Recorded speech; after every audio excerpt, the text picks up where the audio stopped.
everyone, and welcome to the 194th episode of the Poorly Planned Podcast. My name is Benedict. You may know me better as BHL Hudson. Here we talk about movies, TV shows, a bunch of nonsense. With me, as always, is my friend, co-host, Japanese visiting, returning home to potting, buddy Frederick. Put her right there. It's good to be here. It's an in-person pod. It's an in-person pod. It's been. I mean, okay, we say this every single time. It's been a while. It has been a while. But what is this actual? This one's actually been a while. This time, no cap. What's been? We recorded March. No. What? March. No. I just reviewed Indiana Jones on this pod. It was like mid-June was the last time. No, I mean like an in-person one. Oh, I see. Yeah, I think it was like April. Oh. Yeah, been a while. Been a while. And I reviewed Indiana Jones, sir. And we haven't done a pod in a while because you've been off in Japan. Yeah. I've been at the beach. Might be rusty, this one. Might be a little bit. But we also have, dare I say, a great topic. this one's going to be pretty big pod. To make up for the, pre-recordeds, the no pods here, we're getting to the Barbenheimer phenomenon. It's time. Several weeks late. Of course, still very topical. As we do. I mean, honestly, we went to cinema yesterday and saw Still packed. Oppenheimer. Still packed. Very packed. And Barbie was packed as well when I saw it. Same here. So, you know what? Still relevant. People are still going. We haven't fallen off. Just yet. We're also going to talk a couple of news items. Actually, we're just going to talk two that we deem necessary from the past 2 months. Okay. Then we're going to review Oppenheimer and Barbie. Then we have multiple Tom Cnewses to catch up on. God, it's going to be a big boy pod. And we have a lot of announcements and such from all the comments we've missed. So we've missed how many comments? Like I think 3, 4? three pods or something. 3 pods. This is going to be what some could call a big boy pod. This is a super pod, as you could say. And there are time codes down below if you'd like to skip around. We will say real quick, you have returned from Japan. I have. You returned bringing many gifts for me, by the way, which I did. Put one right there. And you got me the greatest gift, which, by the way, can I just say? Oh, no. Oh, he is. Ooh. Oh, it is present, yeah. Freddie got me, we don't have to go into too many details, but just multiple very cool gifts. A bottle of sake was in there. Bottle of sake was there? Pretty great. And I got you please explain. I was looking for a bird shirt, as is referenced in New Girl. Winston Bishop loves bird shirts.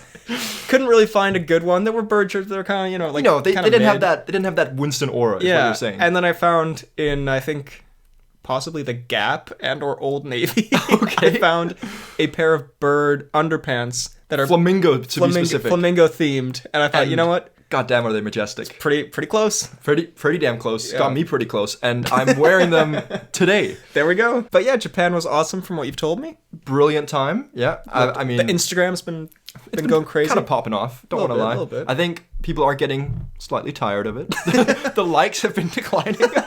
Everyone's kind of over it. Like, we get it, you dickhead. You peaked with the Lost in Translation post. The very first one. One too many.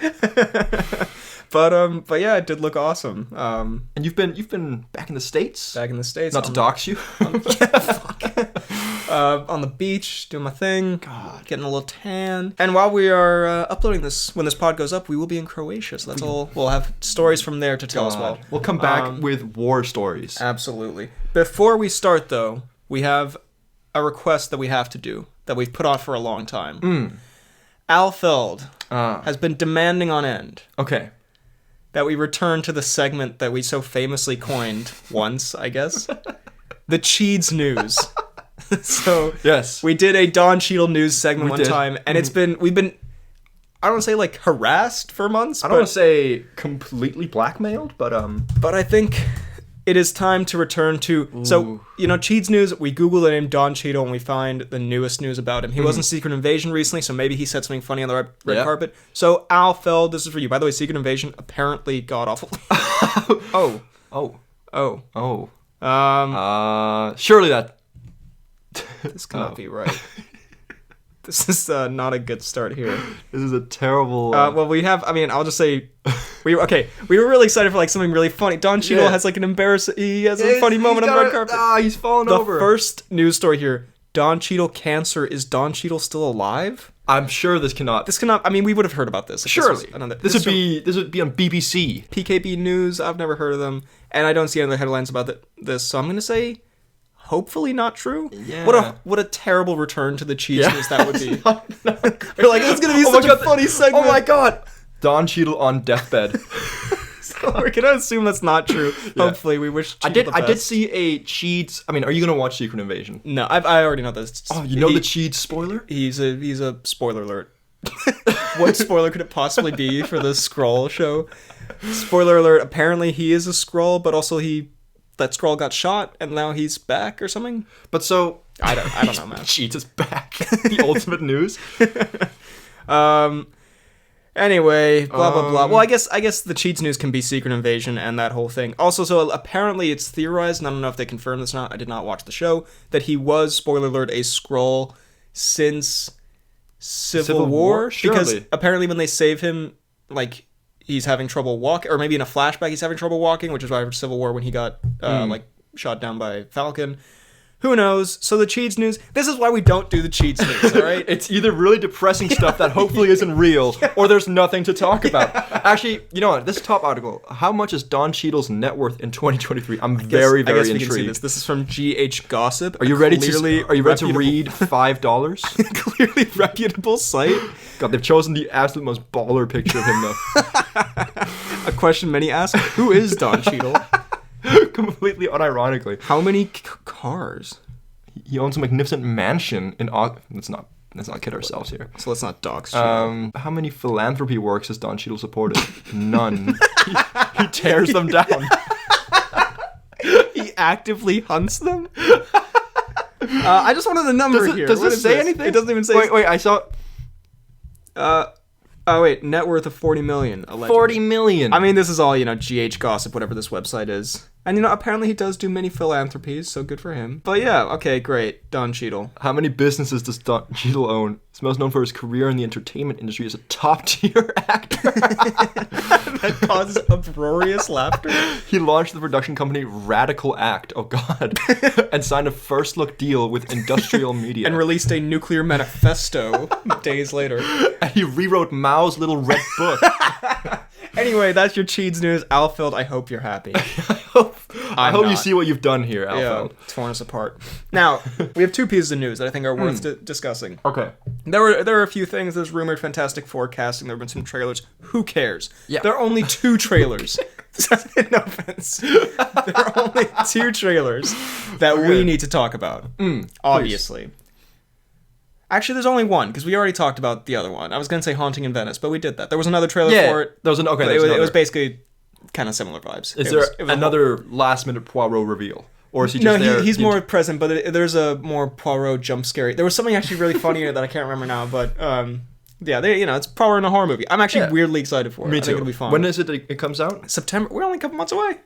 Ooh. Kind of great. And if you were to show up in Cork in like October or something, probably still be in cinemas. So. Just saying. I'm hearing a great plan here. But the main thing we have to talk about is the Wonka trailer. Let's be honest. Let's be real here. Now, I'll be honest with you. With one glaring exception that is very, very obvious. I do not think this looks very good, personally. Interesting. But you, the biggest fan, you said. the big wonk man. First of all, let me quickly put this on silent. Yeah, there you go. Because I'm talking about Wonka, Mom? Come on. Mom, please. I'm wonking it up. When we first talked about this, I thought, God damn it, I'm not excited. It doesn't look great. Mm-mm. Timothy? Nay, I said. But now, after seeing this trailer, I get shot. The penny drops? Again, not the most excited I've ever been for a movie by a long shot. But it looks better than I thought it was going to be. I had the exact opposite reaction, I'll be honest. Interesting. Because I was... with the first news, it's a musical, it's Timothy. I thought, I don't know. It had good vibes to me. I thought it sounded promising. And the trailer... It's hard to put my finger on what I think looks bad. I think I was expecting it to look... I don't know. It doesn't look cheap. I just didn't think it looked... I guess I was expecting something more... What am I trying to say? It looks a little kids movie-ish in a way, like in the production of it. And I need a Willy Wonka drama, please. I need a Willy Wonka war film. World Wonka 2. Viet Wonka. Wonkenheimer? Sorry. I don't know. There was just something. Also, I thought Timothy was a really good choice. Like, I thought he had a little bit of that kind of, I don't know, creepy, you know, sort of like half whimsical, half creepy. And in this one, he's just kind of like a guy. I didn't really get the whimsy that much. Interesting. See, I thought, again, kind of the opposite, where I did not really see him as a good Willy when we initially got the news of him being the Wonka. But after seeing this trailer, he looks alright. I think he's got a certain whimsical charm to him. I guess. I think more so it wasn't as much him. It was more, I guess, just a general vibe. I think I was expecting it to be a little bit more, I don't want to say like prestigious or anything. Like, it's a Wonka movie. I get it, it's a Wonka musical. But I thought it'd be like a little less, it looked kind of more goofy, which I guess it should be. It's a Wonka movie. Does it look more small scale than you thought it would be? I don't know. Yeah, it just didn't. I didn't have the vibe. I didn't get the feeling from it that I was expecting. I don't know. Maybe that's a me problem. I feel like maybe the general public is more on your side. So I'm glad you're here to voice their opinions. I am the voice of the public, as is known. But can we just... Can we say the one saving grace for anyone in this trailer? And can I just say, in previous movies, there's been a lot of Oompa Loompas. Am I right? Yeah, so you are, yes. Just imagine, you're not super pumped for this movie, but 1,000 Oompa Loompas played, from which we've only seen one of Hugh Grants. 1,000 little orange Hugh Grants running around. That does sound magical. I'll say there's the magic I was looking for. I mean, God, look, that is a chocolate fantasy adventure right there. We are Hugh Grant fanatics. Hugh Grant stands, as you could call us. Yeah, no, we do love a Grant, and we love. I think we both love his current career trajectory. Where I think his current choices are. He used to be like kind of a.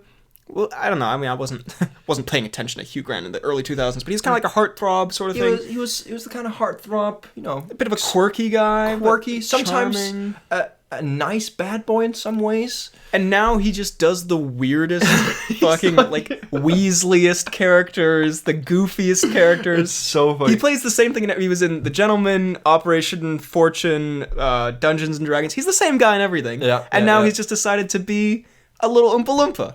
And it's kind of awesome. Guy Ritchie clearly just broke the man. Yeah, he's such in a good way, maybe. Oh, yeah. But like The Gentleman really, like, because maybe I'm wrong, but before The Gentleman, I had not seen him in a role at all similar to it. Yeah. And then now it's all I'm seeing. It's all that. It's all he knows now. Yeah. He got addicted to weird like sexual innuendos.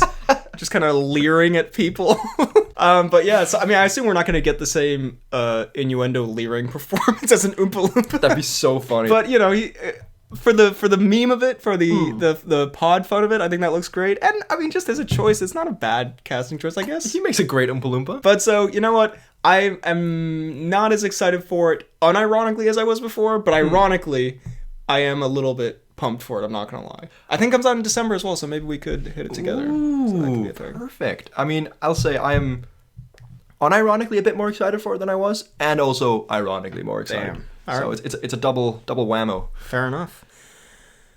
Should we dive into the big boys of the week? I think we should dive into the bombs, as you could say. As the famous quote from Oppenheimer goes, "All right, boys, let's dive into the bombs." Commits heinous acts on humanity. What do we do here? Do we go Barbie first? Do we go Oppenheimer first? What's the play? I don't know. It depends what kind of tone we want to end on. If we want to end on a more cheery note, or if we want to end on Barbie. Classic. Also, genuinely, I have more good things to say about Oppenheimer. So, should we? Let's go Barbie first, because I feel like it's gonna be a bit of a controversial one. We might, and you know what? I'm gonna try to tone it down a bit. I'm not gonna lie, and I think we'll get to this because someone left a comment about it, and I was not super. I didn't love the Indiana Jones pod. I feel like I was a little much. No. I don't know. I think I struck a tone that was like, I don't know. I didn't listening back to it, and you're about to repeat. Yeah, I'm about to go harder. I don't know. I didn't think it. It wasn't a very flattering look, and also I didn't find it as fun to listen to as sometimes other times we do a bit of a roast. Okay. That being said, I don't have as much bad to say about Barbie anyway. Okay. So it's gonna work out. So it's gonna be fine. I will say you were very you had strong feelings about the movie, and sometimes those just need to be let out. That's true. You know, this is a therapy session for me in many ways. But let's talk about Barbie. Spoilers for Barbie. Massive success. Which, by the way, I ain't trying to say anything. But someone... But that shit ain't deserved. But someone might have made a top 10 box office predictions video at the start of the year, where someone might have said every year there's a movie that kind of comes out of nowhere and is a really big hit, and I think that's going to be Barbie. I'm just saying. Okay. Did I see the insane online buzz and just say that was happening? Maybe. No. No, I didn't. Fuck you for insinuating. I made that hype happen. I manifested Barbie's success. A movie Without me, it would have been a flop. I didn't really care for that much. But it's a massive success. Everyone's talking about it. What's it on now? Like 900 million or something? It's probably going to go $1 billion.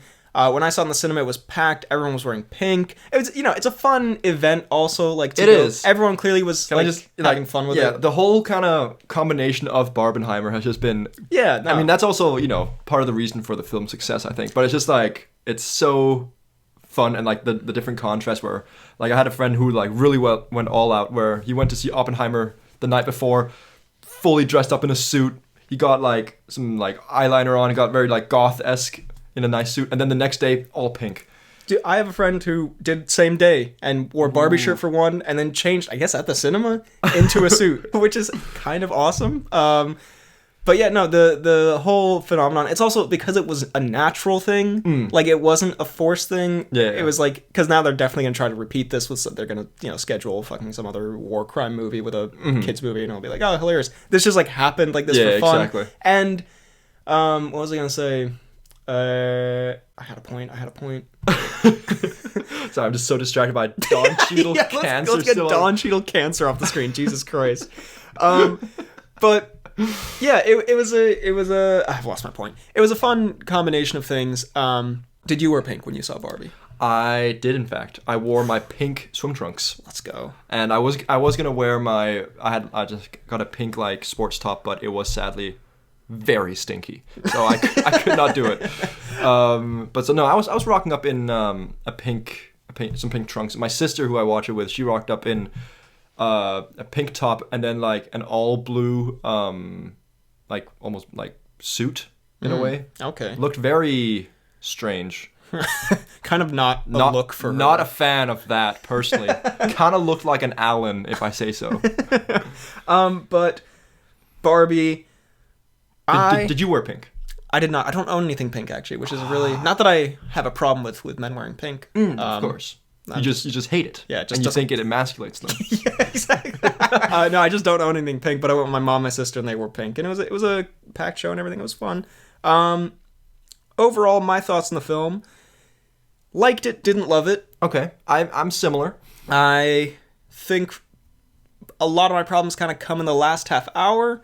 But that also accentuates some of the problems I had earlier, where as I was watching the first like 2/3, I had a couple problems, but I was like, this is fun enough that I'm gonna ignore those. And then the last half hour was sort of like I had a few problems there. And then the problems got too much for me. and then as I left it on kind of a sour note, and then I started thinking back like, and I didn't really like this that much. I didn't like that. So I think walking out of it, because my mom and my sister actually felt the same way. They were like, I think they actually liked it less than me. They were quite unhappy with it. I mean, they weren't unhappy with it. They were pissed. I want my money back. But they were just like, that wasn't really what I was hoping for. And so I think I had a more negative impression of it as I left, because I think there is a lot of fun in here. I think so. But I have qualms. But you've got qualms. What are you saying? Okay, well, I'm saying, again, I'm the same with you. I think I liked it a bit more than you. Didn't love it, but I enjoyed it. I definitely agree that there were some moments towards the last third of it that, weren't great. And but I thought overall, with a few exceptions, it had a good kind of self-awareness throughout and good humor for a lot of it. And I enjoyed a lot of the performances. I thought they were very good. But yeah, some plot devices didn't love. Personally, when the mom starts going on this whole rampage where she does like the 2-minute rant about what women can and can't do and shouldn't do, got a little bit over the top for me. I mean, thoughts? I'm not a pig, so I didn't have a problem with that. Not a problem, but I just thought, I was like, the thing is, because there's like some people obviously we're gonna go into this and just hate it no matter what, and they're gonna be like, it's whatever, you fucking Ben Shapiro losers who are like, exactly, women shouldn't, whatever. Women are actually not as dominant as men. Take it from me, the most dominant man. Obviously, the message is great. Mm-hmm. Sometimes maybe it gets a little. I don't want to say like. Go on, speak your mind. I don't want to say like, it because it can't get worse than Indiana. Because this wasn't even my problem with it. I didn't actually have a problem with this, but I get what you mean that like it's not like subtly written, that part. I mean, but I think. I don't know. I didn't really have a problem with it. Also because it is like a good, important message. And also because I was actually talking to a friend who really liked it. She was, when I was saying like, I didn't really like this about the plot and I thought the pacing was whatever. And she was like, yeah, but I think it's really important that like a movie with a positive message about this kind of stuff is out there right now when there is like a lot of, shitty stuff going on. And so even if it is, the writing isn't like masterfully subtle or anything, I think that part is... I think it's overall it's a positive. I agree the message is good, but I do just think the way it was executed, because I think there's like a good message throughout the movie in general that's done in a nice, subtle, tasteful way. And I think this one just kind of went a bit too hard in that one scene for me. I don't know. I mean, my problems with the last bit were more... too much Alan. Yeah, gets in the way. I don't know. I thought the plot was like... It got way too focused on its own concept by the end, and it got way too... There's a... I don't want to spoil Community for you, but there's a line in Community... That's okay, you absolutely can. Where they say something about, like, some of these episodes are too conceptual to be funny. And I feel like that's kind of how it got to the end, where it was sort of like, what the fuck is happening? When she's in a white void and the creator of Barbie's there, and she's like, I want to be a human. I'm like... Is any of this a metaphor or is it real? And the thing is, you shouldn't... I'm looking for the metaphor here. I'm not finding it. You shouldn't be worried about that because it's such a silly, it's not about that. And I think I would compare it heavily to the Lego Movie, where the Lego Movie is a very fun, silly movie. And at the end, it kind of... There's a little bit of like, are they in the real world or are they not? Because it's a... Is it all like a game? And then like he moves in the real world or whatever. But you don't really think about it. It's not really the point. And it made it like a really big point about that stuff. And I was kind of like, by the end I was like, what the fuck is happening? For a lot of it, I was just like, oh, it's just silly, it's stupid, whatever, who cares? But then like, it does, especially when it stops being funny, because towards the end it stops being funny and it gets hung up on like being... It gets very, very like, existential. And like every character has to have their arc wrapped up, and then it has like 8 endings like Lord of the Rings. And so when it's being funny, you can kind of be like, yeah, whatever, Will Ferrell's in the real world and Mattel knows about Barb, whatever, who cares? But by the end, when it's not really funny, then I like have to think about like, okay, what does any of this mean? If you're going to talk about this concept so much. But positives, I think Margot Robbie's great. I think Ryan Gosling's great. Fantastic, I would say. He was very, very good. Quite a performance. I think Alan's pretty fantastic. I was not big on the Alan. You were not big on... I thought they... What? I don't know. You thought they milked him? I thought they went to the well on the Alan bit a little heavily. I don't know. I think... Was it just me, or did Alan look... Like, his face in some shots, did it not look weirdly like CGI and not like him? I think that might just be you insulting Michael Cera, but... a de-aged Alan. They put Harrison Ford's face on him. I'm trying to do the positives here, but another complaint. I think the comedy really funny at times, and then other times I think they hit the same jokes kind of a lot of times, where it's a little bit like all the Ken stuff is quite funny, and then they kind of do it into the ground a bit. All the Alan stuff's kind of funny, and then they do it into the ground a bit. I don't know. I thought and there were a lot of jokes that.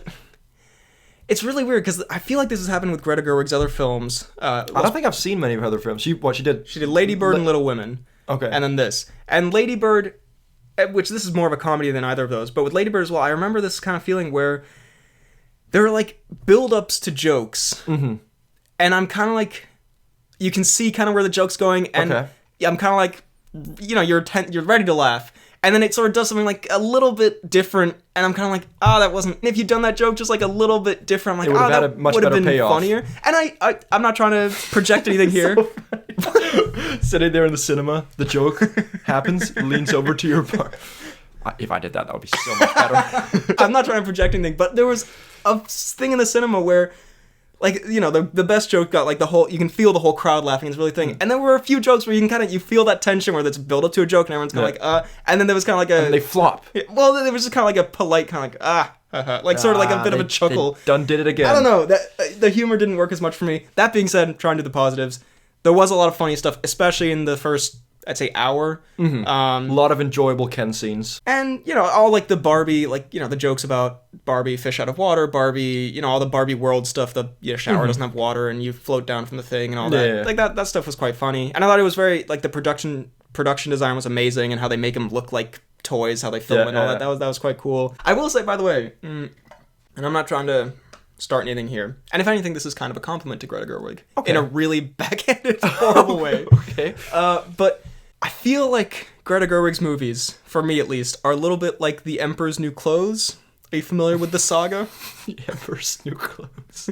You know The Emperor's New Clothes, right? Isn't that Groove? No, The Emperor's New Groove is a play on it's the Jose Anderson one, where the Emperor... Okay, I did not realize and know it in English. Oh, okay. Kaizen's Nuclear. Okay, yeah, gotcha. where, okay. in case you don't know, it's where everyone is, you know... with the Emperor, everyone's like, the Emperor, you're the best. And so they won't say anything about how he looks or what he does. So he's like, I will go around, I can't remember the fucking thing. Someone sells him like the most amazing clothes ever, and it's nothing. And he just buys into it. He's like, this is amazing. And he walks around the town naked. And everyone's like, oh my God, you look amazing. That's the best thing I've ever seen. And then one kid is the only one who's like, but he's naked. And then everyone's like, your dick's out, Emperor. Yeah, a bit of a weird story in hindsight. But this flashes the town. Actual crime. But my point is... So you're saying that Greta's movies is like... Are like a naked emperor. It's like a dick being showed to the village. Everyone else loves them. Lady Bird, everyone loved it. I was like, I guess it's okay. Little Women, everyone loved it. I fucking really did not like it. Okay. Barbie, everyone loved it. I was like, I guess it's okay. Does everyone love Barbie, though? Yeah, everyone I've talked to loves Barbie. Really? I mean, I haven't talked to many people, but most people I've talked to are like, oh, it was okay. I mean, 3 come to mind specifically who really loved it, yeah. Wow. I guess, yeah, like, I mean, my mom, my sister didn't love it either, but I don't know, it's one of those things, and I realize that comparison makes it sound like I'm the only one who can see that it's trash, you're all just lemmings or whatever. And, like, you know, everyone enjoys what they enjoy. My point was more, I don't get what I'm missing here, because... all of her movies, I feel like I should love them, and I'm just watching them like... I get what you mean. You know? Yeah, I know what you mean. Yeah, like, you've got this thing, there's this... Everyone is hyped up about it and everything like that, so you've got this... You also walk in and be like, okay. Because I walked in and some people said they... Like, before, some people told me they were like, it was okay. One person told me they really loved it. And I was like, walking in, okay, I hear great things. And then I walk in, and I'm sitting there, and I'm having a good time. And then afterwards, as you say, after it's done, I'm sitting there like, I enjoyed it, but should I have enjoyed it more? Is that a... Yeah. It just...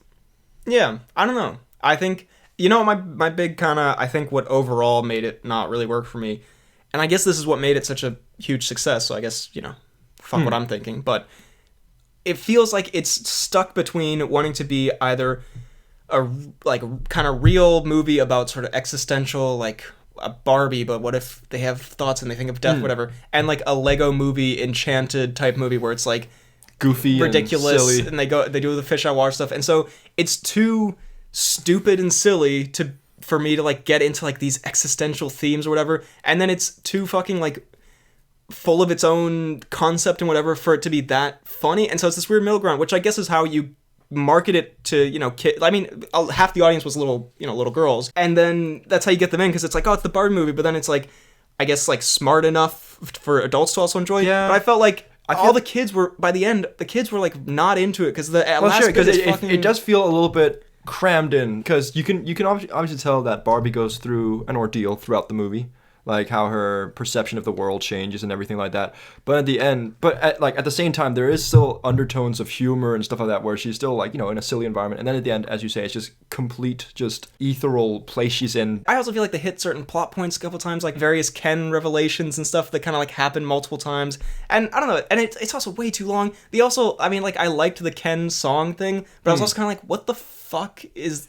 Like, they do a song, and I was kind of like, I get it, it's sort of like funny, you know, meme Ken thing, but also I was like, what is the actual... Is it because they're actually best friends, or is it because the joke is that they fight with a dance because they're not really that manly or whatever? I don't know. I don't know. I was kind of like, Did you like the Ken and Simu? I mean, he's also Ken, but the Ken kind of dynamic. yeah, a little bit, but also like, I don't know, another one that they kind of drove into the ground. I did think like the sort of montage of them stealing back the Barbies, I thought that had some pretty good jokes, especially the Godfather one, where he's like, let's replay it and I'll talk you through the entire movie. I thought that was pretty good. And also when they're sitting on the beach and he like serenades her for 4 hours. You know, that's the thing. But there were pockets of really good humor, and then Good humor and just self-aware humor, and then sometimes it just kind of like just drove it into the ground. And I was like, I don't know. damn. I should have written this. If I wrote this, it would have been so much better. If we two men who saw the movie Barbie had written it, it would have been awesome. This is literally like a joke they would do in the movie Barbie. I don't know. I am unlike you absolute pig. I am talking about the humor and sort of pacing, not the message. And I'd like to be clear. I'm joking when I call you a pig. I know that's not actually what you meant. Well, I would like to say that I am a pig and I hate the message. No, again, message is fine, but it was just that one scene. I know what you're trying to say, and you are not. I'm not throwing you under the bus as if you were. You can throw me under the bus. I thought Will Ferrell was pretty funny. I enjoyed it as well. But again, that, like, Will Ferrell, it's a silly movie, right? But he almost, like, he's by far the silliest part of it. Like, when they're, like, chasing Barbie and stuff, I don't really... Wait, what the fuck is that? That's the thing. These scenes happen where I'm like, what is this, like, weird choreography? Like, it's kind of funny, but it's also almost like, what? Yeah, exactly. It was like... it was really funny. But I was just like... For like what reality is it? Why are they like doing this like dancey run? Yeah, why, like you're clearly like wanting it's like a musical number. Yeah, like get to like capture Barbie, then you run into her, scream and run away. I'm like, Will, what's going on? It's like a pantomime stage play all of a sudden, and that's the thing. Again, it's just like it's a weird mismatch where again I feel like there's just something slightly off that I don't like get. Or that doesn't I agree hit because for me it's also like because in the way they build it up is like as almost as if he's like a bit of a villain. In a way, right? But then it turns out he's not really anything. Well, that's like he fucking disappears from the movie for like an hour, and then he shows up at the end, and I'm like, oh yeah, Will Ferrell's in this. Yeah, but what does he do? Yeah, nothing. He just comes like to he literally like he have one of the 20 endings at the end. Exactly. Like he you know travels through the lands with his weird little cronies, and then he shows up, and then he's I can't even really remember what he does, but just this weird montage of him running around, getting there, and then there's not really any purpose for him because he's not actually the villain of the story. Yeah, I don't know. Yeah, look, Even though I enjoyed him.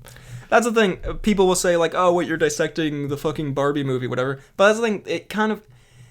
With, like, the Lego movie... It warrants dissection. Well, like, it doesn't play to that silliness enough to not have you thinking about these things where, like, you are thinking about... And also, by the way, the Lego movie is way better written, also just, like, in pacing and plot and all that. Overall, I did like it. Me too. I'd like to say I gave it a overall positive. I gave it a 3.5 on Letterboxd. I gave it a 3. I give it a 3. Computer shut down. I think it has a lot of fun in it. Mm-hmm. I agree. It's worth seeing for Margot Robbie and Ryan Gosling, and a lot of the supporting cast were quite fun as well. There's a lot of sex education cast there, which and they get a little hug at the end. That's fun. And there are some funny jokes, some great production design. It was fun to see, for the event of it all, with everyone dressed in pink, and that was fun.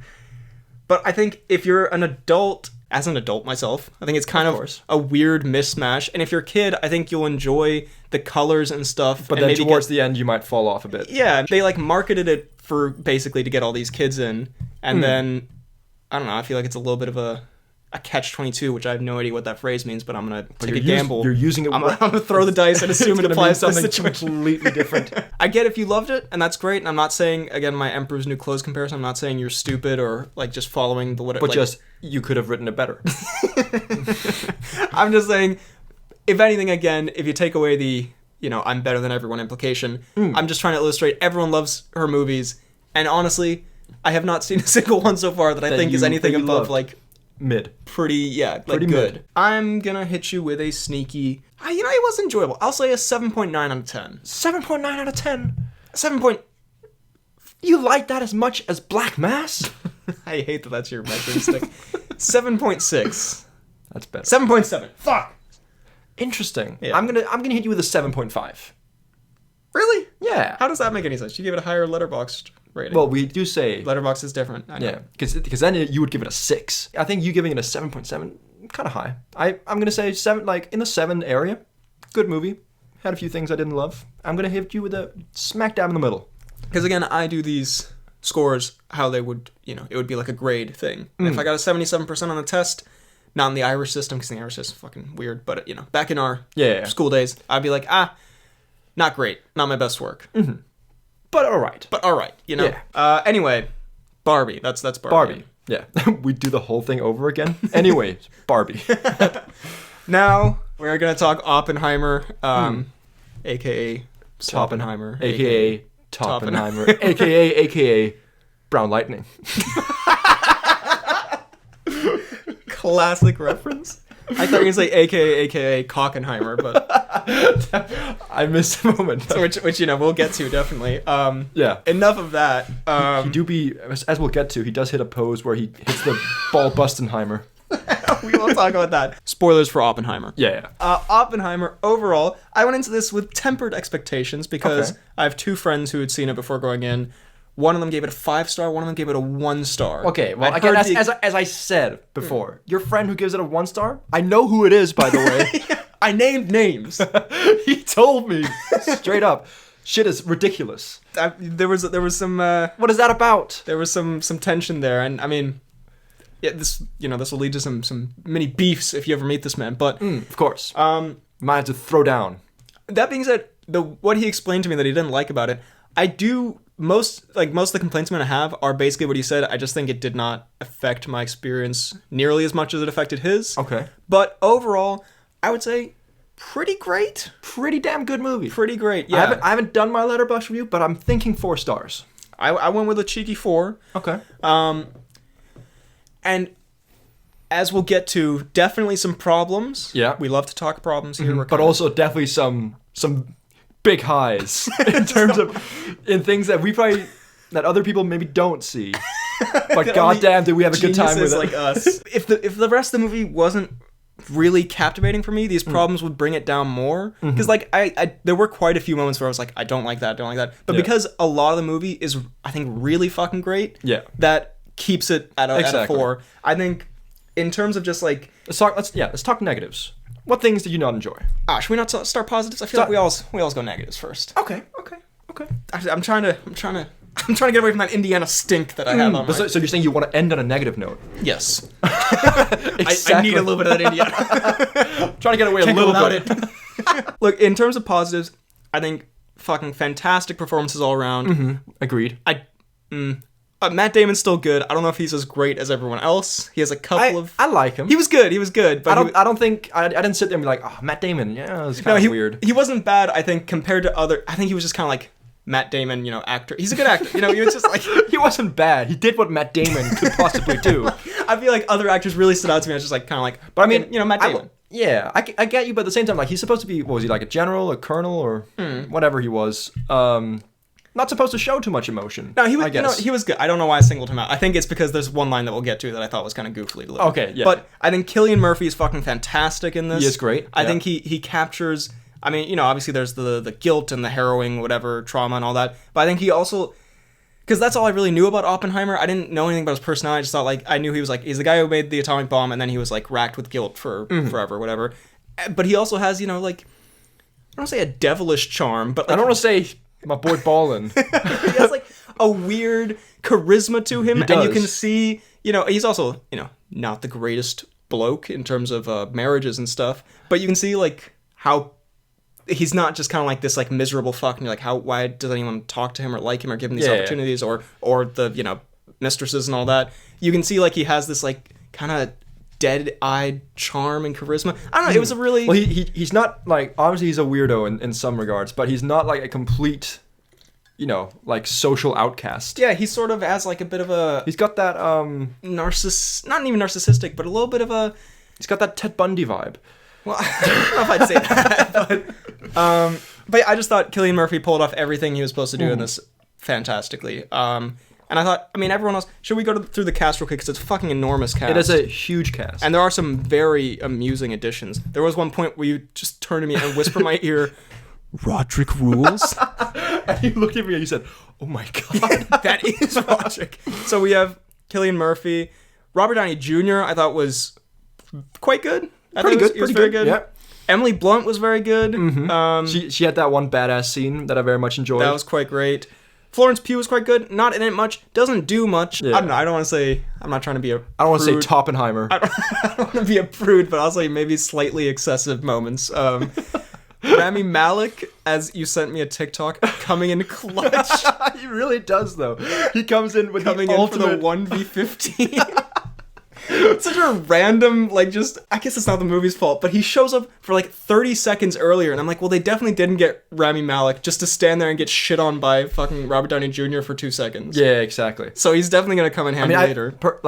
This is obviously my own fault, but I wasn't really...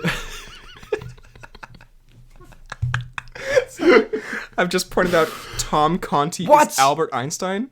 Oh shit! I told you! Oh my God, you no. laughed at me! Oh, I'm so... Okay, Gary we'll get Oldman is Harry S. Truman. And I said that yesterday. I was like, was that Gary Oldman? You're like, I don't think so. fucking moron. Boom! Damn. Okay, now I hold my hands up. But Devin Bostick, Roderick Rules coming in for a quick... He vomits a bit? He comes in for a quick vomit. He has like a couple lines. That's pretty much it, right? That's about it. Jack Quaid is there for, a couple lines. Mm-hmm. Matt Damon, Josh Peck. Gary Oldman's there as who? Josh Hartnett, David Desmalchin, Gary Oldman, Casey Affleck, Dane DeHaan. I mean, now we're just listing actors, but Gustav Skarsgård, the guy from Vikings. Oh, let's go. Kenneth, we'll get to Kenneth. Jason Clarke, yeah, Alden Ehrenreich. Yeah, by the way, Alden Ehrenreich, he did Solo, disappeared since Solo, and then he's been in Cocaine Bear and Oppenheimer. Are we seeing the Aaron Reichenssons?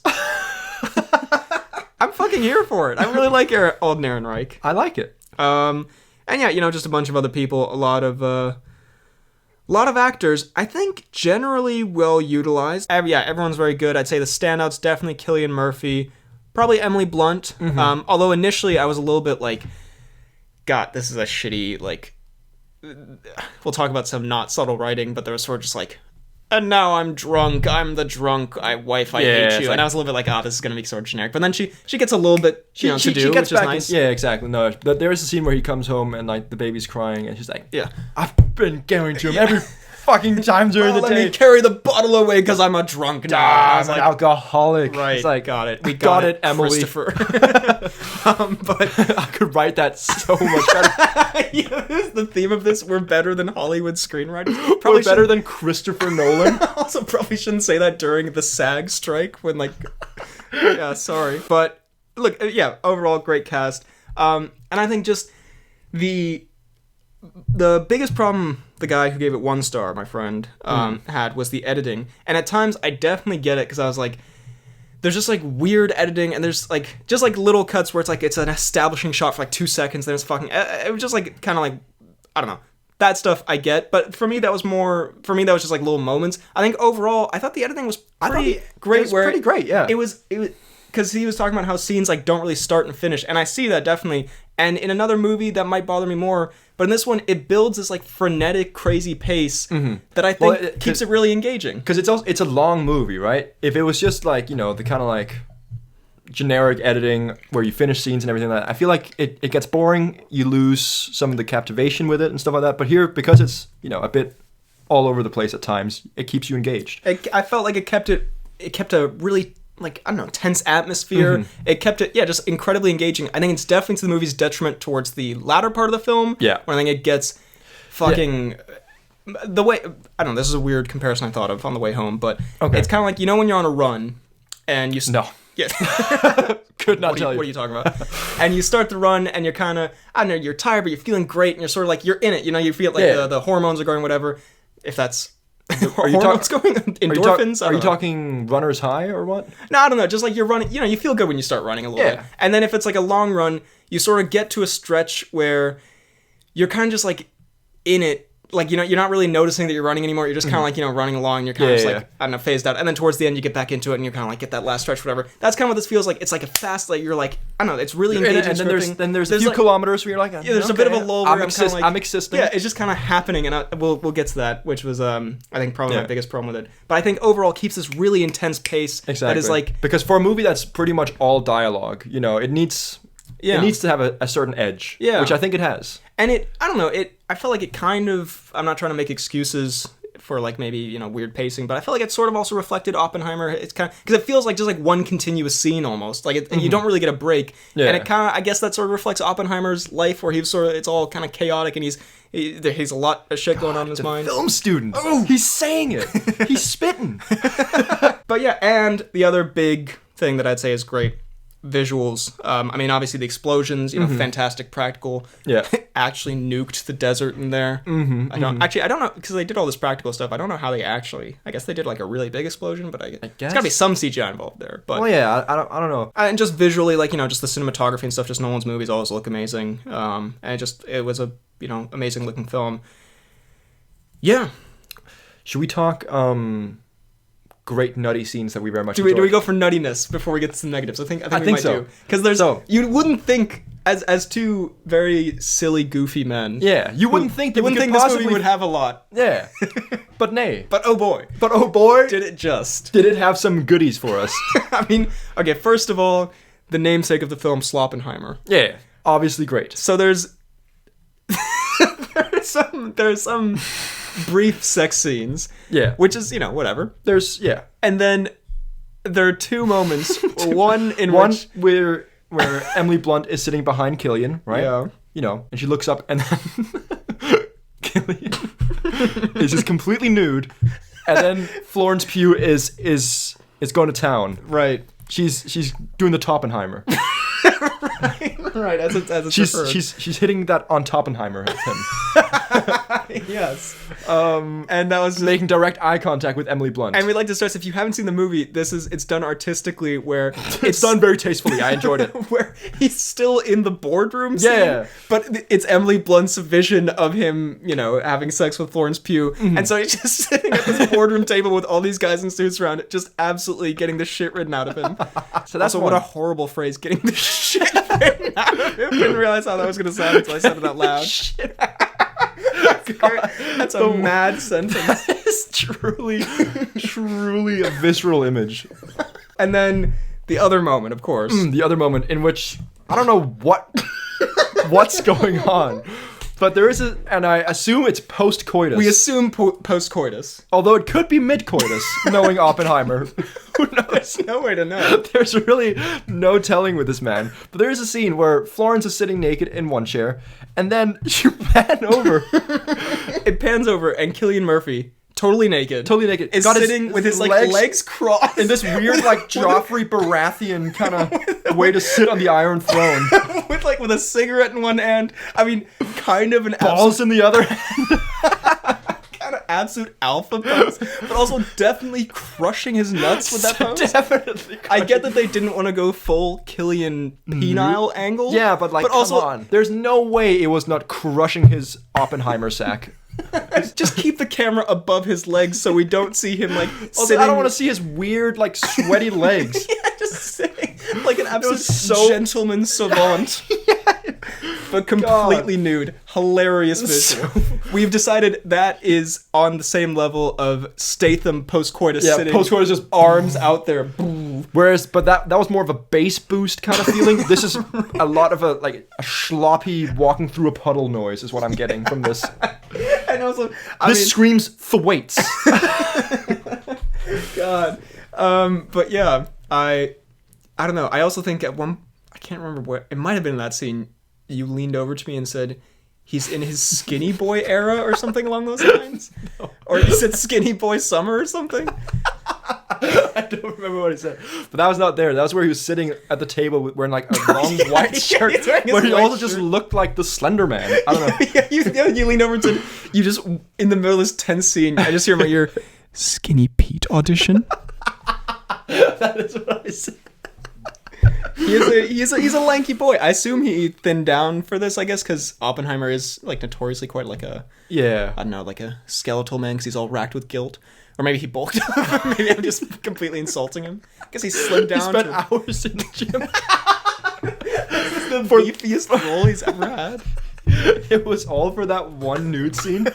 He was like, my calves need to look toned as fuck as I crush my balls. And then the other nuttiness to be had. Albert Einstein, I won't lie. Again, not the most intellectual man because in this movie about war and heroin guilt, some of the scenes I remember the most is Einstein doing a cheeky little walk. Can I just say, when the trailer came out, there was a whole big meme, because, like, there's a part where he's like, you're going to need some help, and Einstein's there, and the whole meme was like, oh, it's like they're doing, like, the Avenger, like, the whole cinema goes crazy, whatever. It is literally that vibe the entire movie. Yeah, every time. He's some kind of Nick Fury-esque cameo.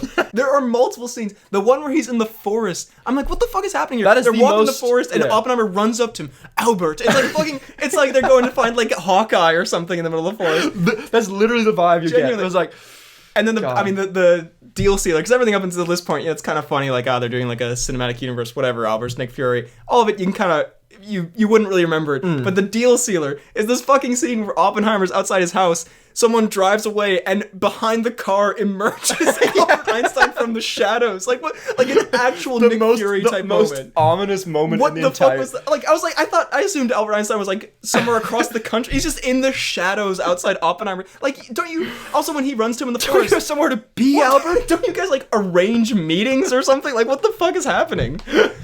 I don't even remember anything he does in this movie. I just remember him like appearing as if he's fucking Phil Coulson or something. Yeah. Back from the dead. But in terms of, I guess it kind of plays into that because we thought it was quite funny, but it does play into one of my complaints, which is for quite a serious, and one would think in, trying to be quite sophisticated film. And generally speaking, I think a lot of the dialogue is solid and it's not super poorly written or anything. There are a few moments of dialogue, and this is that stand out. And that's the moment that made you think that Matt Damon was a terrible actor in this movie. That's the thing. I've actually, if you can, wait, real quick, I'll grab my phone because I actually noted down. Okay. I wanted to come with receipts. I noted down a couple of examples of moments. There were moments just that, like, I found, for something, again, that's quite sophisticated, quite, like, dealing with high themes or whatever, and I guess they were trying to make it, I guess Christopher Nolan's been accused of making his movies too hard to understand in the past. They were trying to dumb it down, whereas, like... Yeah, you've been overshadowed in the papers, Oppenheimer. Hitler's attacking. Well, that was one, where they fucking, it's such like it's almost like a Family Guy moment or something, where it's like... September 1st, 1939. They'll remember this day forever, Oppenheimer. You got published in the paper. Oh no, Hitler attacked. It's like, what is happening here? What a voice. Emily Blunt, seeing him banging Florence Pugh, that was a little bit like... Yeah, that was... There were some moments that, like, you didn't need to be so intense about it. It's like, you could be a little more subtle of, like, yeah, we get she... Yeah, you get disapproves. That she's not happy about it, but then out of nowhere, she just fully sees the Oppenheimer happening. Which that felt a little bit excessive. It felt just comedic more than anything. It felt also funny. There were just a few different moments and scenes that just, also kind of like went fast. The Harry S. Truman, Gary Oldman as cartoon Harry S. Truman. Now, apparently, I'll take back something we said yesterday, him calling him a crybaby. Apparently, that did literally happen. Okay. So, but I also doubt the moment went, it was like a 30-second conversation. He walks in, he's like, it just felt so, like, unnatural, and... It felt like he just, like, the movie was like, okay, Harry Truman needs to give him a slap on the wrist and be, like, annoyed at him, and that's it. Yeah. Like, no one goes and meets the president for, like, 30 seconds, and he's like, get this bitch out of my office. He's like, he walks in there, and the scene, like, the conversation transitions so quickly, he's like, Russia's gonna have bombs or whatever, and Harry S. Truman's like, no, they're not gonna have bombs, I'm Harry S. Truman, I'm never gonna die, and then he goes like, also, I have blood on my hands. He's like, get the fuck out of my office, you little bitch. It's like... Is Harry clearly bipolar or something? What's going on here? So it's like, fast. Well, yeah, there's also... Again, I don't know if this was just the mindset back then, but sometimes we're like, oh, come on, Russia's not going to do it. Like, yeah, they are. Yeah, why are you being so unrealistic? I don't know if that was just like overdone in the movie, which it probably was, or like put heavier emphasis on that than it actually was in real life, but... there's some people are just so stupid with it. Like Harry, it was like, the Russians won't have it. It's like, why don't you think they'll have it, Harry? Like, what are you talking about right now? And there were definitely moments that felt, I thought the whole Robert Downey Jr. trial thing was like, it was pretty decently written, but there were moments that felt like they had to get a plot point across, and so they just like condensed it into this kind of like very basic conversation. I was like, if in a movie that again feels kind of quite highbrow, felt a little bit like, in your face, like, here is the point of this scene. Mm-hmm. Albert's here. Okay, I was just say when he approaches and meets Heisenberg, we both just looked at each other and started laughing. He's like, I need someone for the job. Heisenberg. I also think my other big problem, and I think you would agree with this, where the pacing does kind of let up, which we mentioned earlier. After they do the atomic test, which is a fucking amazing scene, Yeah. then I knew that wasn't the end of the movie. It feels like a climax, but I get that it wasn't. Yeah. But there is like a 20-minute segment there is where a it's just huge lull there, because it's a height of excitement, and then it goes into this boardroom thing. But the thing is, a lot of the movie is people talking. Yeah. And that's quite engaging. And it's also leading up to something, yeah, this one, it felt like just characters, like they kind of hit the same beat over and over again. It went on for way too long. It kind of felt a little bit like every actor had a bit in their contract where it's like, well, I need to have a scene where I say a thing. Well, I'm Roderick. I need to vomit.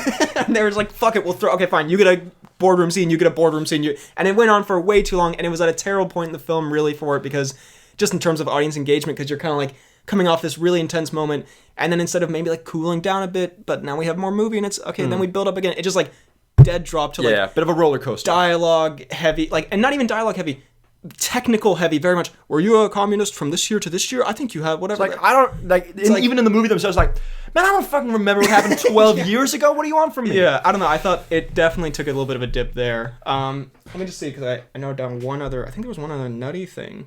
Well, there's also the Damon thing, because we haven't actually said. Oh yeah, I didn't even say the. So I just have a note here. Albert appearances, Robert naked pose. Two linked comments. It wasn't Florence Pugh in the chair. It was a fully clothed Albert Einstein. One of the moments that was like way over the top, which was in the trailer. In the trailer, I thought like that looks kind of goofy, but I guess in the movie it'd be better.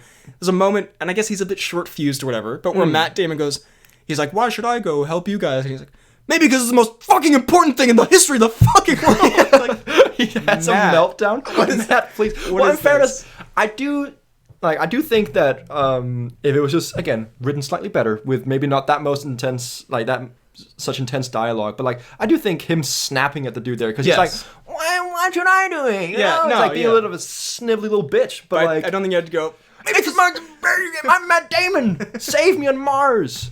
What he yells. But the other nutty moment that definitely has to be discussed. Yes. Not only does Hercule Poirot show up in this, he does. Kenneth Branagh, but he plays a Dane. He plays a Danish man. Plays a man of our country. God, Niels. And you know what? The accent, not terrible. Not the worst I've ever heard. It's not very Danish. It switches between like German and vaguely Dutch or something. Yeah. But there are moments where I was like, that sounds kind of like a Danish person. How they would speak English. I hear it. He clearly studied a little bit. Yeah, he did not, as we said afterwards, he didn't study Guardians of the Galaxy Volume 2. But the only Danish thing I know to say. But it was not bad at all. I'm Niels Bohr. I'm Niels Bohr. Can I also Give me the Oppenheimer. Can I please have some Sloppenheimer? You're building a bomb? Is that bomb ass of yours?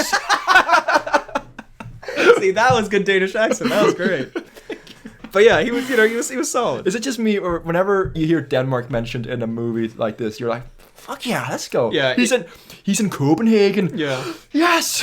Even though the following line was like, it's occupied, we can't do anything about it. It was like not really a Danish pride moment, but he's in Copenhagen. Yeah, it's full of Nazis. Yeah. But overall, Oppenheimer, I'm gonna say, despite some flaws, very good film. I agree. I thought it was pretty much what I wanted it to be. Mm-hmm. Good biopic, fast paced, great performances, some goof. Yeah. But generally, and amazing visual moments. And also, we saw it in the Supreme Cinema, the fucking cinema shook. God, it did with those shake. bombs. With the, God damn it, those bombs make me shake. It was so good. Yeah, I mean, I think that is definitely the place to watch it. And also packed cinema in a way that was... Yeah, when I watched Barbie, I sat behind these two. God damn. They were like waving, like I've never seen anything like it. They were like waving their hands in the air, and they were like screaming and yelling, and then they did this thing whenever there was any scene that maybe, was slightly comedic, but wasn't like asking for a laugh out loud moment. They'd be like, ha ha ha ha ha, like sarcastically. I was like, God. So it ended like towards the end. I was like, I leaned over and I, maybe too much of me, but like, I wish it was like, this ends now. And then they're like, okay, I'm sorry. You did? Yeah. Because everyone like in the cinema, they were like, so they were like not enjoying it, and they were laughing sarcastically. Yeah, so like they were like ha ha ha ha, and they're like waving there, so people couldn't see. All right, so people around were like, guys, stop. like throughout the movie, and then like it got to a climax because they're sitting right in front of me. I was like, in Danish, I was like, "Nu stopper det, piger." Damn. Yeah. That's kind of, I mean, very ominous in any other context, but I feel like appropriate there. And then You're done when I say we're done. And that is now. But yeah, Oppenheimer. pretty great. Pretty great. Also, can we just say the ending? I enjoyed where he gets like Robert Downey Jr. gets some comeuppance. That was good. With a clutch Rami Malek moment. And a cheeky Alden Ehrenreich in your face, Robert. Boom. That was pretty good. I have to say, one other line that I thought was a bit kind of over the top, a bit in your face. The final line in the movie. Because I thought, like, we get it. I thought it was actually kind of a, interesting metaphor where it's like, they, early in the film, they think they can set off a chain reaction that will literally destroy the world. Yeah. And then if they'd maybe mentioned that, like, sort of, he'd heard, something from the past, of, like, talking about the chain reaction they'll set off. And then it's kind of like, oh, interesting, because maybe they set off another kind of chain reaction. But then literally he's like, hey, Albert Einstein, you know how I said there's a chain reaction that will destroy the world? Yes, I thought you fixed that, Robert. What if we actually did that, like, metaphorically? I don't know. I kind of like that I thought that moment. was stupid. I kind of like that moment. No. No, you didn't. Cringe. Stupid. Again, better writers needed. Call me Hollywood. I know they're striking right now. I'm kidding. I'm kidding. Although they are. So I mean, they are. I'm not really. We support the strike. Now it's time for The Dumb Cnews.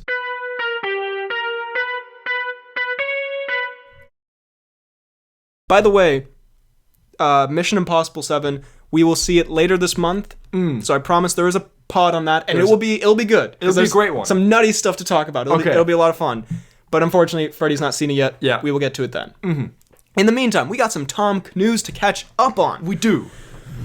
Okay, first of all, ZJ sent in an email. I have no memory of what this is, but let's take a peek-see. Let's go. Woohoo! Tom Cruise reveals the death-defying Mission Impossible 7 stunt almost ended in disaster. From E.T. Canada. Let's see.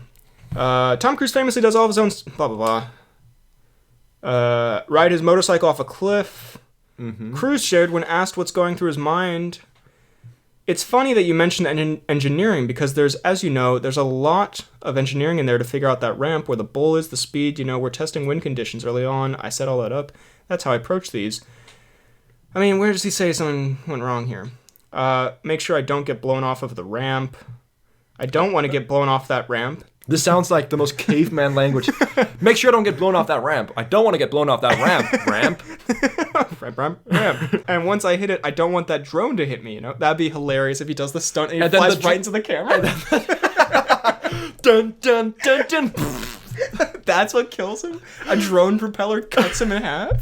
It's an unrelated drone. He's not actually... It's not filming It's or a anything. nature photographer. He's filming some bears in the distance. You can see when I opened it, I was in the wrong position, and I opened the parachute, and the parachute turned into the side of the mountain. So what I'm getting from this is basically he almost crashed into the mountain. The dangerous stunt was dangerous. Okay. Understood. Yeah. Surprise. You did it. Deal with it. The other thing, a couple other cruises that I have here. One, Tom Cruise showed up to a Mission Impossible screening. Okay. During the opening kind of run of it. Yeah. In Georgetown, Maryland, which, not to dox myself, isn't... I mean, it's not, like, super conveniently close. It's not a cinema I would be going to. But isn't that far away from where a cinema that I would go to. Ooh. Which is to say, there is less than... Okay, we're getting a good radius of your location right now. You can triangulate exactly my house. There's only so many miles that he could be within. But, which means... If he had either gone to, like, a slightly different cinema, or if I had, for some reason, decided, like, we'll go a little bit out of the way to go to this one, I could have seen Tom Cruise. Because I went to see the movie, like, around that time. Seen Tom Cruise with Tom Cruise, is what you're telling me. That would be pretty nuts. So I just thought that was kind of amazing. That is kind of amazing. There was also an amazing headline that we definitely have to cover, an update to the Tom Cruise Hayley Atwell saga, which as the... yes. So basically... Again, we stress that most of the Tom Cruise we cover is like rumor, gossip, bullshit. It's on those gossip websites. We just Google Tom Cruise and read out the headline. So there was a rumor that he dated Hayley Atwell, his co-star. And I don't want to don't want to throw ourselves under the bus, but we kind of stuck to that. We're like, they were dating. Okay, yeah. So we would like to apologize. But that was definitely... we heard this went one hard thing. on that rumor, Yeah. which is our bad. But so in our defense, not that there's much defense here, He did take her grandma for a helicopter ride. for a helicopter ride. They were seen at certain events, which I guess now just makes sense that they were in a movie together. Yeah. Also, I think our reasoning for kind of believing it was he likes England. I believe that Cruise England escapades continue. So, but basically, here's from the Daily Mail. He's like an uncle.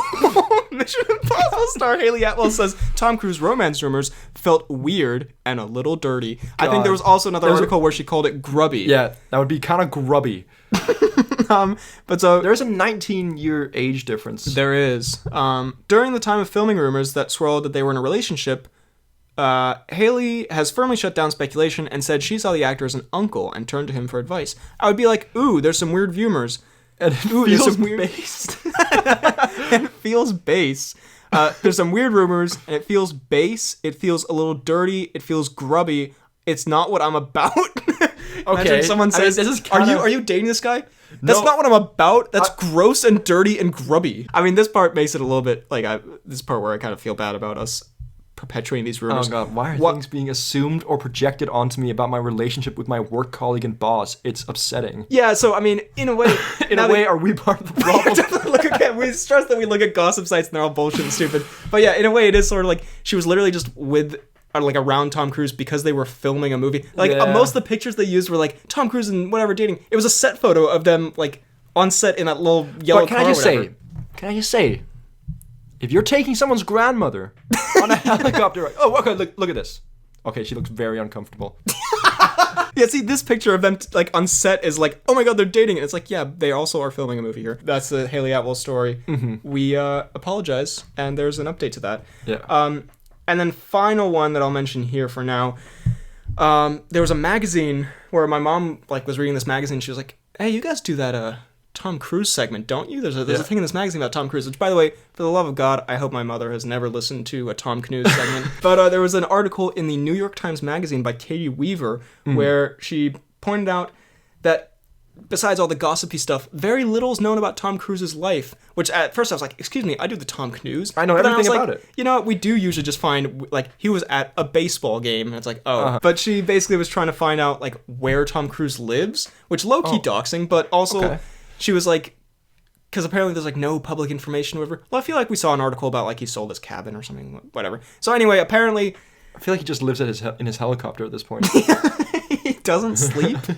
But long story short, it was a kind of interesting article if you want to read it. But apparently it seems he lives in Biggin Hill in England, according to this article. He lives in England. Apparently. She went to the place and, like, half the locals said he definitely lives here. And she found, like, I think some seeming evidence that maybe it was him. Anyway, apparently if he does live there, which it was not confirmed or anything, but it's apparently like a super gorgeous place with, like, flowers. It looks like a fairy tale land or whatever, and it's near an airport. Ooh. Well, can I just say, it would not be surprising to me if he's got like homes all around the world. Yeah, no, that's the thing. Part of the article I was a little bit like, yeah, he probably has a summer house there. You know what I mean? Like, exactly. but anyway, so kind of interesting article if you want to read it if you're into Tom Cruise stuff. Amazing. We still got the biggest segment to go. All right, now it is time for the announcements and such. First announcement and Let's such. whip it up. JC Comics sent us a video. Another classic JC Comics edit. Okay. Oh, Which delightful. I thought was pretty funny. I'll put it in here, and we will watch it as well. So I'll put it in here. Who is aware of how silly everything that's going on is? Tyrese. Oh my god, dude. Him and Ludacris, they're fucking. Cruise films it. It's found footage for the movie. It's made so much money though, hasn't it? No, they're fucking Cruise filming. So a horrific edit, but also made me laugh quite a Very bit. enjoyable. So good stuff. Then comments first. We'll do some Spotify comments. Which, by the way, you can comment on the Spotify. There's like a Q&A thing apparently. Okay. First of all, Baxter White says on the Indiana Jones episode, the infamous one. Yes. Good ep as always, but I find recurring ranting less of a fun listen than other eps personally. Now, I have to say, and I'm not just saying this to be a coward backing down to Baxter, but again, as I said at the start, I do agree. I listened back to that one, and even though I, still feel similarly about the movie, I feel like, because, you know, a lot of the fun we have when you see a bad movie is ranting about how stupid it was afterwards. Yeah. And I feel like usually that also works better if the other person has seen it as well. Yeah, I definitely. feel like it evolved or devolved into me just kind of like rambling on and being less funny, more mean, which I feel like happens sometimes. This is going to get you canceled. I apologize a little bit for the sort of like, I don't know, I don't think it was like the most fun listen. Again, most of the points I made, I would still, like, in terms of the film. He's old and disgusting. But... I mean, even the jokes, I mean, because the jokes are just the jokes. But just in terms of, like, I was just being, like, yeah, just kind of, like, mean, and I don't know. I've not seen it, so I just kind of... But I agree, Baxter, I think you're onto something. That's the first real, proper, constructive criticism we've gotten in a long time. And I don't know how to react to it. I hate Shut up, Baxter. Blocked. And on episode 192... Silly Guy 362 says, "This is a really cool series, smiley face." Thank you, So Silly thank you, Guy. Silly Guy. I assume maybe like a new listener? He seems Perhaps. like someone new It's around actually here. me. It's your dad. His profile on everything is Silly Guy, including LinkedIn. Some comments. So I guess it would be Indiana Jones was the last one, huh? I guess so. We get absolutely destroyed in the comments. All unsubbed. All right. Actually, we gained subs. Have you seen that? We did, yeah, no. We're While in the BHL 40s. BHL Hudson is on the swift decline. The Poorly Planned Podcast hitting its stride. Well, I don't know. It is I what don't it feel like... Gets super real. Man, that's life. Something's not beautiful because it lasts, you know. Joe C says, "It really disappoints me to say that Indiana Jones and the Dial of Destiny was not worth it. They really jumped over that shark, and as a guy who has hot takes, I enjoyed the new Star Wars movies, Ghostbusters Afterlife, etc." That's a boiling hot take, if I do say so myself. I was expecting to like it, but didn't. I also agree with Freddie on Midsommar, adding that to the list of hot takes. Dang. He agrees. Joe C Let's coming go. for blood. Alfeld says, "I'm still trying to figure out if I liked Indiana Jones 5 or not. The movie is an enigma to me. Also, personally, I think it would have been more impactful if Short Round appeared at the end instead of Marion, especially given some recent events. Also, thanks for listening to my thing about Cheads news. Also, Tom Cnews for today, July 3rd. Happy birthday, Cruise. Happy late birthday, Cruise." Another segment in Tom Cnews. And I'd agree with a Short Round. That'd be kind of fun. Mm-hmm. ZJ says, "Not super related to the film itself, but when I was watching Dial of Destiny in theaters, a mother brought her 2 kids to see it, and during the film, she pulled out her laptop and worked on a Docker Excel while her daughter was playing the phone she brought. So, along with being kind of a boring mid-movie, I had the light from these 2 devices in my right side distracting me." God, that That's does not pretty sound brutal. like a great... You should just whisper in their ears, and they'll probably Apparently, shut up. That's an effective strategy. Shelf Enthusiast says, "As soon as I saw BHL's Letterboxd review of Dial of Destiny, I knew this would be an entertaining episode. One of the funniest episodes you guys done in a while. I enjoyed the rage-filled old people rant quite a bit. Hashtag BHL hates old people." No! Yes! No! The truth comes out. I don't. Hashtag Indiana Jones and then the kneecap of destiny. Fucking hell. Well, okay, so I guess some people enjoyed the rage, but I stand by what I said. I don't know where to go now. Josie says, "I'm a man of my word. I will post this every week until the intro is played. Hashtag cue the intro. Hashtag play the anime intro. Hashtag justice for Freddy. Hashtag Indy is old lol." And Well, I appreciate it. Anson says, hashtag literally 1984. I assume in reference to me not playing the intros like I'm a controlling government or something. And Shelf Enthusiast says, BHL can't get away with this forever. Hashtag the war wages on. Okay, well, we didn't even have an anime segment this week, so like, get off. Was there not in this one? I don't know. Surely there wasn't this There one. probably was. Either way, continue this. Cal W says, slight BHL on Indy 5 opinion. I thought it was pretty okay, but certainly nowhere near the originals. We all know BHL's ageism affects his opinion. Hashtag BHL hates old people. Hashtag Solorun. No, I don't hate old people. I love and respect the elderly. God, we're clearly only favoring the working class. I hate kids. You hate the elders. We were walking from the cinema the other day, right? AKA yesterday. When this was filmed, and then we saw an elderly guy, right, drop his bag, and I walked up and I helped him pick it up, and then BHL literally came over and just shoved him to the ground, and he said, "Puh!" spat on him and ran away joyfully. That's not an accurate reflection of events. Not I wasn't joyful. I was victorious. Anson says, kind of wild how James Mangold has now directed 2 This Classic Character is Old Now type films that both run on completely different levels of quality. Dial of Destiny and Logan. Yeah, Logan is on a completely different planet from Dial of Destiny.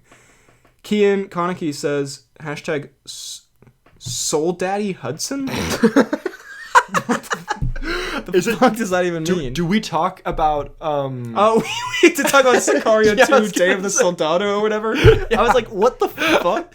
And I said I watched it with my dad, and you're like, oh, your soul daddy or something? Anyway, whatever.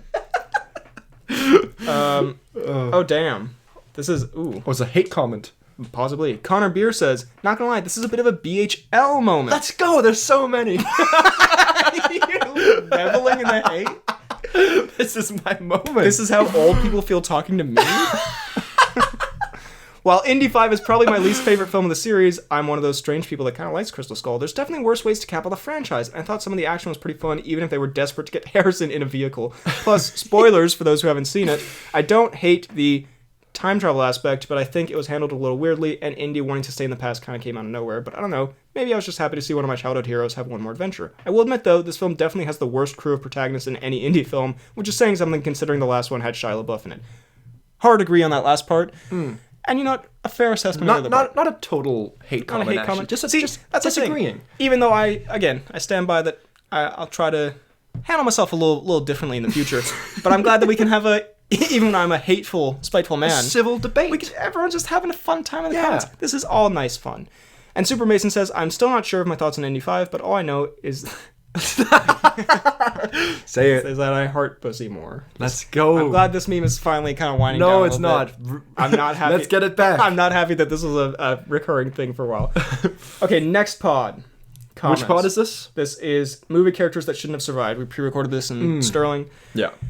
Alfeld says, finally back on a Friday. Also, two things. One, make sure you read my comment from the previous pod. I think you might agree with it. And also read this comment because, two, I think another contender for this list would be Mario from the new movie. Good call. Ooh. He does, like, fall in that sewer. Mm-hmm. He does. He does get eaten a few times by, like, big plants. Fabricio says, is bro okay in the intro? Yeah, What is the intro? I listened to this and it made me laugh so hard. Hello, everyone, and welcome to... I don't know what number pod this is. Bro is having a bad time? I think I just did that very early in the morning, but... Jesus Christ. Okay, I don't know if I'm going to read this comment. Let's see. Movie guy left a comment. Let's just put it like that. Just read it. Let's see. Freddie is... Source Yassine? I'm gonna censor all of that. That is out of pocket I've ever heard. I'm gonna say that's not on. That's I think Someone call for help. Cry for. I think out of pocket has never been more accurately applied to a situation. I'm gonna censor half of that, and movie guy usually comes through with some top tier comments. I don't think that is it.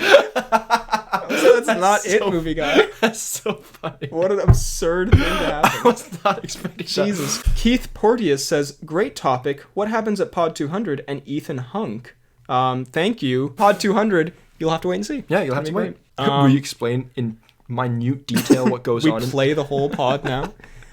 Josie says, Bill Murray from Ghostbusters Afterlife shouldn't have survived the movie because he was so old. Of course. Also, all the people Tom Cruise yelled at during his rant on the MI7 set shouldn't have survived his yelling. In all seriousness, I felt really good this week, probably the best I felt in a long time, and this is a great way to start my weekend. A shorter than usual, but still banger pod. Glad to hear you're doing well, and I'm glad we could be part of that. Thank you, Josie. And Anurag says, this is a year-old Tom Cnews, but I figured I'd ask since it wasn't covered. Did you listen to the 200th episode of Light the Fuse, the official Mission Impossible podcast, where they interviewed Tom Cruise and asked him what his favorite Ethan Hunt haircut is? What? I've not heard that. There's a Cruise haircut podcast? You might have to tell us exactly what he says, because that does sound awesome. Also, I'm just realizing Ethan Hunk. What was this? Did we talk about Ethan Hunt? Maybe. Probably. And then finally, the DreamWorks Movies Ranked Part 3 episode.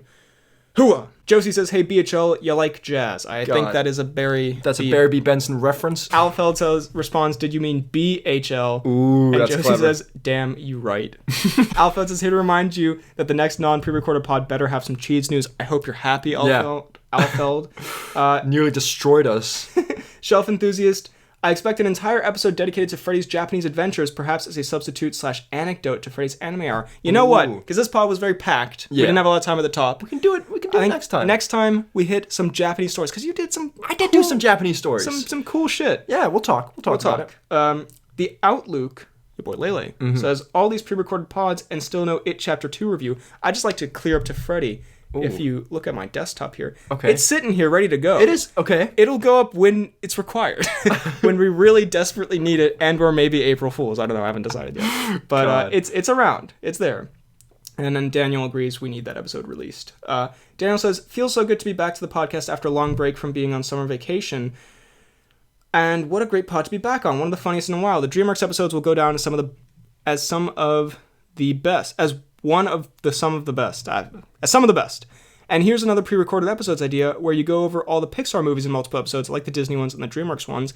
First of all, thank you, Daniel. Appreciate it. Secondly, Pixar would be good. We did do a Pixar episode back, like episode 6 or something, and it's, I would argue, one of our weakest episodes. Okay. Not delete that shit. Yeah. I think a redo could be great. Because we talked some major things in our beginning episodes. Yeah, we could definitely redo some of those. Yeah, because we've grown up a bit. I also don't really remember what we talked about, and also we weren't in our stride back then. We're still finding our footing. As opposed to now, where we reference Oppenheimer multiple times. Yeah, of course. A movie about horrific war acts. And we get some movie guy comments like we just read. Jesus Christ. I'd forgotten about that for a second. Why'd you remind me? And Connor Beer says, are you telling me you've never seen Monsters vs. Aliens Mutant Pumpkins from Outer Space? Hashtag my father was a pumpkin. Hashtag Matatu Scar. Also, Rumpelstiltskin kind of looks like Shane Dawson. Kind of a shout. Kind of see it. I have not seen that short. Maybe it's awesome. Maybe it's dope.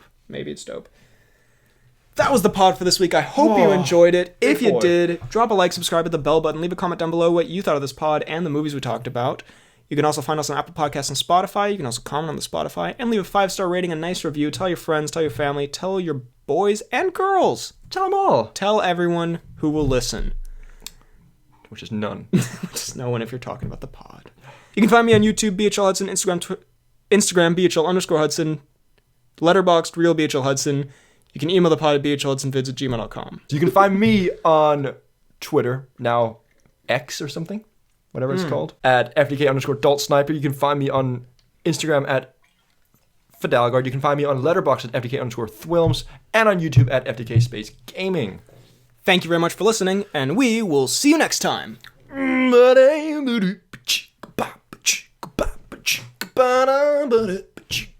Oppenheimer.